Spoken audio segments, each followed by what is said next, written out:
muchas gracias a todos los ponentes de este panel y vamos a abrir ahora el debate. ¿Tenéis preguntas? Yo sí. Yo también tengo una. Buenas tardes.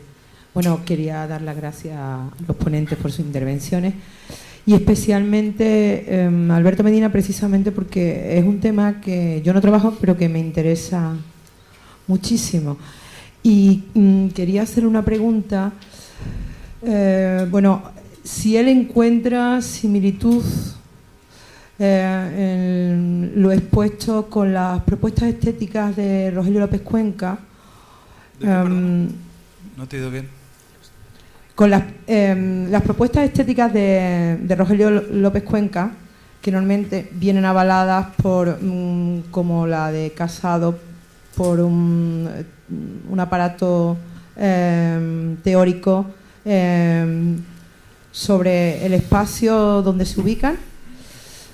Y simplemente decir también que me ha recordado un poco aplicado en este caso no a un espacio de ambulatorio sino museístico, los análisis postulados por Borja Villel con respecto a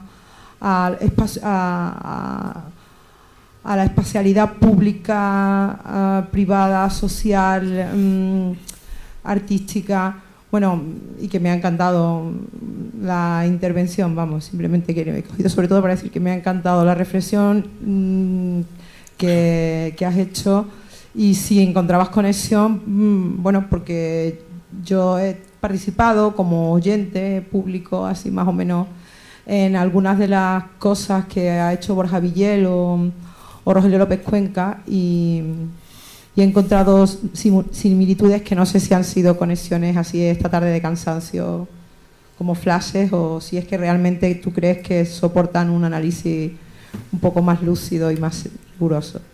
Sí, en efecto, la metáfora que dices es absolutamente clave. Es decir, el proceso, tanto en Nueva York como en realidad está pasando en todas las ciudades europeas, es un proceso de museomomificación. Es decir, las ciudades exponen su propio pasado frente a sí mismas y neutralizan por completo su capacidad de futuridad, digamos, ¿no? Y eso, de nuevo, Nueva York es modélica en ese sentido. Es decir, Nueva York expone su ruina, expone su historia y así la neutralizan radicalmente, tanto en Times Square como, por ejemplo, no sé, en barrios como el Meatpacking District.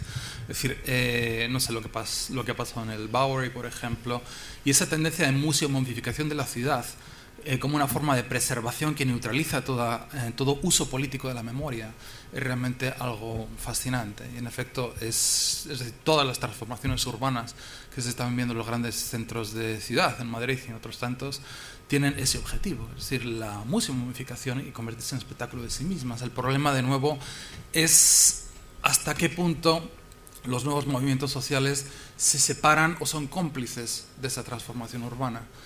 Y de nuevo, es decir, hasta qué punto las multitudes utilizan, digamos, los espacios como esos espacios piden ser utilizados y no realmente creando trayectorias alternativas. De nuevo, en definitiva, la museomomificación obliga a una contemplación fija, es decir, el digamos, espectador implícito está en una posición inmóvil, en cierto modo. Y de nuevo, ese peligro de autocontemplación es, en cierto modo, lo que pasa con todas las manifestaciones del 15M, en el que era muy normal en ciudades españolas que la gente fuera a ver literalmente el espectáculo sin necesariamente involucrarse en él. Entonces, el problema es, de nuevo, cómo negociar con una ciudad, cómo crear nuevas maneras, que es la tradición situacionista, ¿no? Es decir, cómo romper el guión que quiere escribir las renovaciones urbanas sobre esta ciudad, ¿no? ¿Podría añadir algo sobre lo que estabas comentando, muy brevemente? ¿Sí? Yo vería también que esa reestructuración arquitectónica que se produce en Times Square, por ejemplo, y esa contemplación o autocontemplación que mencionas, de alguna forma no estarían dirigidas un poco en torno a seguir fomentando el consumismo. Mientras que, sin embargo, los movimientos sociales que estarían asociados, por ejemplo, con el 15M, ¿no?, en Sol, de alguna manera esa utopía social no estaría de alguna manera contrapuesta con la idea de una exposición o una musificación que de alguna manera está puesta a contemplar o a autocontemplarse, pero en torno siempre a un consumismo. Mientras que el elemento del movimiento social utópicamente estaría dirigido a tratar de generar un movimiento, un cambio social que estaría en contra precisamente de la idea del consumismo. En efecto, No pero es una idea. el problema, si no quieres llamarlo consumismo, llámalo fetichización. Es decir, ¿qué pasa cuando determinadas posturas son fetichizadas? No necesariamente para ser consumidas, pero el fetiche, digamos, hasta cierto punto impide su uso político. Y, de nuevo, la obsesión despolitizadora, digamos, del 15M tiene mucho que ver con ese proceso de fetichización, que hasta cierto punto corta sus posibilidades políticas, ¿no? Es decir, de nuevo, esa fetichización del cualquiera, por ejemplo, ¿no? De que, es decir, ese sujeto implícito de estos nuevos movimientos que es un significante vacío, y como tal significante vacío funciona como fetiche, y eso es sumamente peligroso. Claro, es peligroso, pero es que en realidad la idea es una despolitización para generar una repolitización, porque esa era un poco la idea precisamente. El problema del es cómo movimiento, establecer ¿no? ese vínculo. Cómo establecer y claro, cómo generar un nuevo concepto de estructura social que rompa con los anteriores, que no funciona. Esa sería la idea, ¿no? Tengo también Dita en la lista, tengo a mí mismo, otros. Un momento, no. Bueno, es que es un tema tan fascinante, una ponencia tan rica e interesante que tenemos que hablar de esto. Bueno, no sé, me parece muy interesante, digamos, comparar estos dos espacios urbanos a través de esta perspectiva situacionalista, si queremos. También podríamos operar con Lefebvre, con espacio simplemente, porque el lugar de ligue homosexual ha sido la Puerta del Sol también, lo sabemos de Eduardo Mendicuti, de los novios búlgaros, si no lo sabemos por experiencia personal, sino por la literaria. Yo añadiría la Plaza de Armas de Chile y también otros movimientos contemporáneos. Y en una cosa no estoy de acuerdo con el querido Fernando Savater, lo de los UFOs, de los Fernández. Bueno, de los objetos voladores. Yo viví estos indignados de la Puerta del Sol como parte de un sistema de altísima funcionalización. Hubo, digamos, separación de la basura, vidrio de una parte, etc. Hubo un sistema de guardería de niños y todo esto. Para mí era, digamos, una alternativa a la ciudad y nada de objetos voladores no identificados, sino un sistema sumamente que quería, digamos, mostrar, a pesar del anonimato de la masa, quería enseñar a la gente, nosotros sabemos organizar esto, como, digamos, hay también muchos documentales que documentan justamente este lado de una organización casi perfecta, que, para decirlo, nosotros no nos dejamos politizar por algún lado, sobre todo no por el PP en aquel entonces, etc. Pues también hubo, digamos, la politización a través de la despolitización.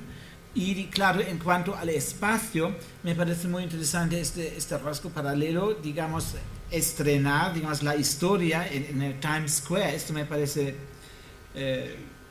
muy interesante, digamos, la musealización de este espacio, que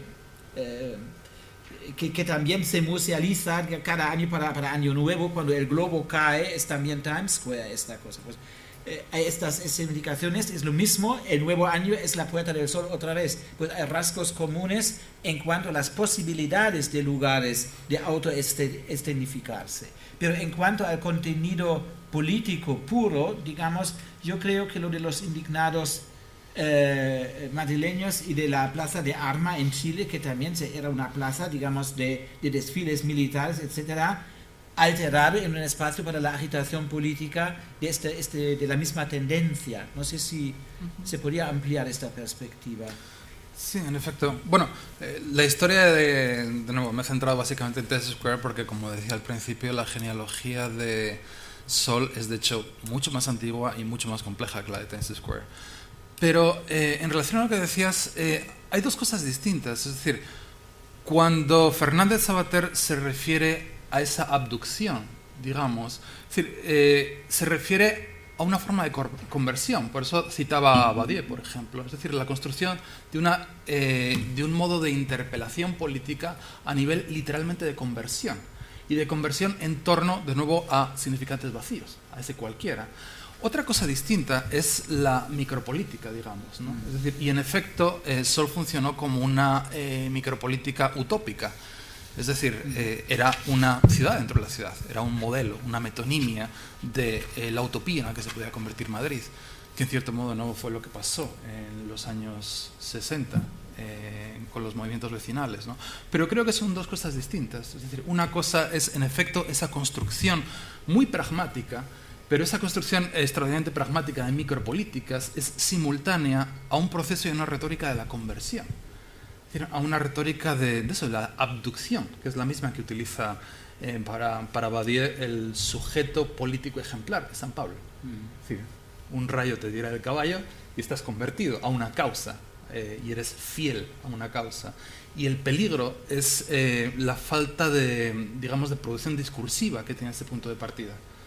Es decir, si estás convertido a este proyecto radicalmente inclusivo, es muy difícil articular, digamos, diferencias, que es exactamente lo que, de nuevo, pasa en el modo en el que se utilizó la utopía del cruising en Nueva York. Es decir, por ejemplo, Delany, cuando habla de que, es decir, este espacio de cruising es absolutamente maravilloso porque todas las clases sociales son radicalmente igualadas. Pero es que esa utopía borra el hecho de que esas clases sociales no son iguales. Y ahí hay ejercicios de poder, obviamente.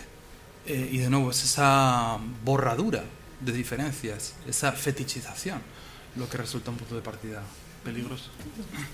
Yo tengo una pregunta a Dita y Solina, que me han encantado vuestras ponencias, y me preguntaron si hubiera podido ser también útil, no sé, al nivel teórico, de trabajar con teorías de hate and white, para diferenciar quizás todavía más claramente entre una realidad contemporánea o histórica en la que aparece la inmigración o aparecen las maras como fenómeno, y el hecho que estos fenómenos son sometidos a un proceso de visualización, de narración, y hasta en el caso de la imagen del mago con el niño, hasta un proceso de sacralización, ¿no?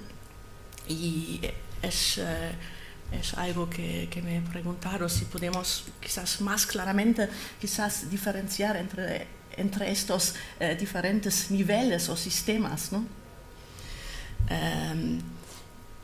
Sobre todo me ha interesado esa reescritura de una iconografía cristiana que podemos quizás ver en esta, bueno, es típico de que digo esto, claro, me conoces, que se puede ver en este plan del mago con el niño, ¿no? También el nombre Lil, que hace referencia al nombre bíblico de Lilith, a la Génesis, todo eso. Hay todo un proceso, si uno quiere, de sacralización, que toma un fenómeno de la realidad y lo visualiza y lo sacraliza. Eso. Bueno, esa es la pregunta. ¿A quién? A las dos, un poco más a ti, pero a las dos. Sí, a las dos. Yo creo, para contestarte, que, digamos, tanto la teoría crítica, la crítica cultural, como el arte pueden atribuir a entender la realidad. Las Aparicio también, pues claro. Sigue surgiendo esta cuestión. Little es el inglés de little, es esto, el little, lleno en este lenguaje de ejemplos de anglicismos de ese tipo. Pues, pero a pesar de esto, claro que la sacralización tiene sus huellas. Pues yo no sé, por eso decidí dejar la documental, la película documental, y hablar de la ficción, porque, digamos, la ficcional es una película también en el juicio de la crítica ambigua, ¿eh? Es una historia demasiado regular, digamos. Este viaje, la chica se salva y el chico no, al chico le matan, pues, digamos, es todo un poco previsible, y este viaje pues tiene carácter de road movie en este sentido. Pues no es una película que me ha encantado, se nota, ¿no? Pero es una película interesante justamente bajo esta perspectiva de cambios, de conceptos de masculinidad. Y yo no sé si lo de la sacralización sería un rasgo muy nuevo. Claro que se forma parte, en cuanto a mi ejemplo del memorial del soldado soviético, es una visualización que es todo un conjunto. A veces voy con invitados a Berlín siempre a este famoso memorial porque me encanta esta estética facho, claro que es una estética fascista, pero según para el historiador de arte, todo con isocefalía, digamos, las cabezas a la misma altura, y es un parque enorme, con el más mínimo detalle. Pues sacralización sí, es una sacralización de cierto trato de la masculinidad. También esta función de Salvador, de Salvador, sí. Que tú y dijiste, digamos, ¿no? También, digamos, es un contrapeso a la vida loca que es el exceso de droga, etc. Hay muchas huellas de la sacralización, sería un tema aparte. Sí. Uso en cuanto a los movimientos migratorios, por ejemplo, que es como lo que los mexicanos tienen la Virgen de Guadalupe, ahora los colombianos y los bolivianos que llegan a Argentina tienen también una figura santa que da el nombre a la radio de los bolivianos en Buenos Aires, por ejemplo. Es así. Pero desde un punto de vista social, estamos hablando de sacralización, pero lo que la película hace es sacralizar la violencia al final. Y de alguna manera proponer un entorno familiar que está dando la alternativa de una carencia social fundamental en estos jóvenes inmigrantes, que eso es el elemento fundamental en la película. Smiley, que es el muchacho joven que tiene 12 años, que quiere definitivamente entrar en la mara como sea, porque es un muchacho huérfano que no tiene oportunidades sociales. Estos muchachos no tienen ninguna oportunidad social de ningún tipo.